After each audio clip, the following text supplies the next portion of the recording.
L'Écriture atteste le plan de Dieu de préserver sa parole.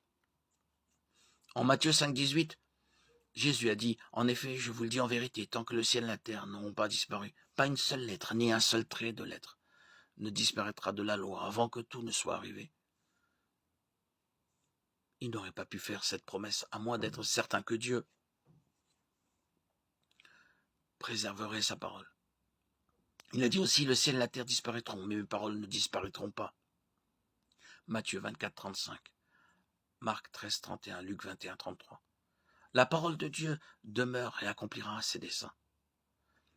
Le prophète Ésaïe, par la puissance du Saint-Esprit, a déclaré que la parole de Dieu demeure éternellement. L'herbe sèche et la fleur tombe, mais la parole de notre Dieu subsiste éternellement.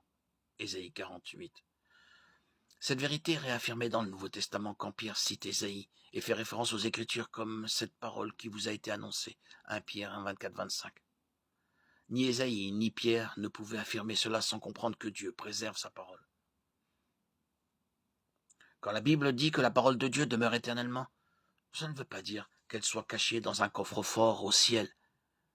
Elle a été donnée à l'humanité et n'accomplirait pas ses desseins si elle ne nous était pas disponible. Or, tout ce qui a été écrit d'avance l'a été pour notre instruction, afin que, par la persévérance et par le réconfort que donnent les Écritures, nous possédions l'espérance. Romains 15, 4.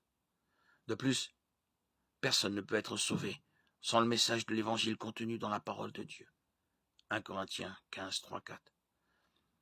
Par conséquent, afin que l'Évangile soit annoncé jusqu'aux extrémités de la terre, Actes 13, 47, la parole doit être protégée.